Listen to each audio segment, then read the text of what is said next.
Sir, I am thankful to you for giving me this opportunity to express my views on this occasion.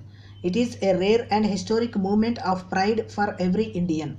This debate provides us an opportunity to take stock of our achievements in different fields and concentrate on the deficiencies. We feel pleasure that we are functioning in the parliamentary system of democracy.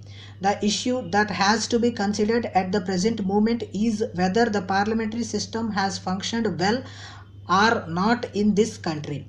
This is a matter which has to be gone into not only by the members of parliament but also the legislatures of all the state legislatures, in view of the fact that there has often been the criticism that the representative character of India's democracy, both in the state assemblies as well as in the parliament, lacks democratic content. These august bodies are intended to represent the people of the country, but the irony of the situation is that 50% of the electorate do not actually participate in the elections. This is the state of affairs at a time when the country is celebrating the 50th year of independence. In this kind of scenario, I have a few suggestions to make. If we want to have a total representative democracy, our first and foremost task should be to ensure that all the citizens of this country cast their vote compulsorily. For this purpose, identity cards should be issued to all the voters. Once identity cards are issued to all the voters in the country, there would not be a major problem in enforcing compulsory voting. There is a possibility that some people do not like to vote at all. They do not like to vote not in the sense that they do not believe in the system, but probably because they do not approve of the candidates of any party. In such a situation, I suggest that there should be a provision for negative voting. This is prevailing in some countries of the world.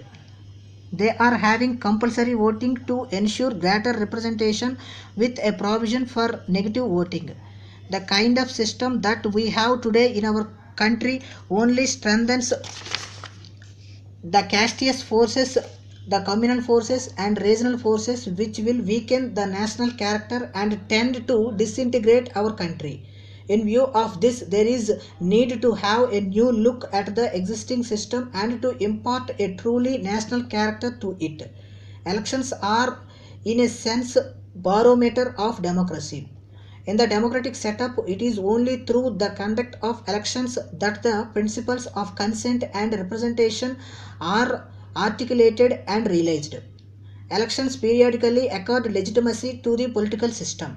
It is therefore necessary that all the electors should exercise their right to vote in free, fair and transparent manner. Sir, I would like to utilize this opportunity to highlight the problems that the people are facing today. Millions of our countrymen are deprived of the right to shelter, the right to minimum health services and the right to other basic amenities. These are all the things that are required to be provided to each and every citizen of a civilized society by any government. It is a matter of concern that even today considerable number of people of our country are yet to enjoy the freedom of literacy. This is so in spite of the provision of free and compulsory education in our constitution. Millions of our young people are yet to enjoy the freedom of having employment. We have lost a golden opportunity of 50 long years. We could not do anything tangible for the vast masses of our people. I do agree that all these things cannot be done in one day or even in a few years. But the very direction has not been very implicit. There have been many promises from different authorities and eminent personalities on various occasions, but they are yet to be translated into action. While considerable number of people are yet to enjoy the basic amenities, it is a matter of shame that some people in our society feel that they enjoy the right to corruption. They could multiply their wealth 100 times and some people even more than that.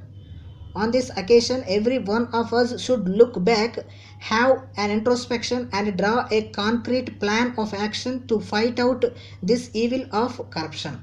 I feel that this historic occasion and this significant event itself could have been made more attractive and more effective had we planned it in such a way to really draw the attention of our youth to the problems confronting the nation and inspire them to tackle the same by preparing a time-bound action plan. That should have been the agenda for the nation at least in the years to come. When our forefathers were fighting the battle of freedom, they did not fight with money.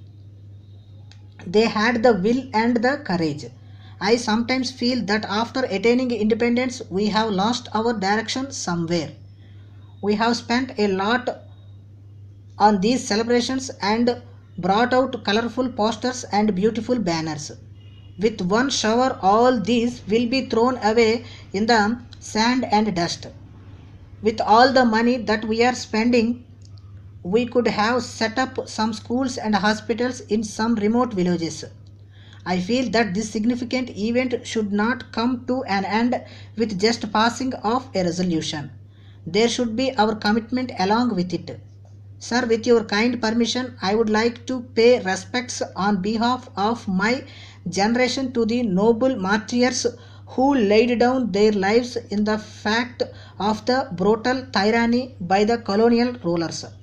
I feel it my duty to recall with all respect the services rendered by many of those illustrious heroes of our freedom struggle whose names have not even entered the national history. I would make an appeal to the government and to all those who are concerned that we should bring out a comprehensive compilation giving the real depiction of our struggle for independence to mark this historic occasion. In the end, I appeal to one and all to join hands to strengthen the democratic process.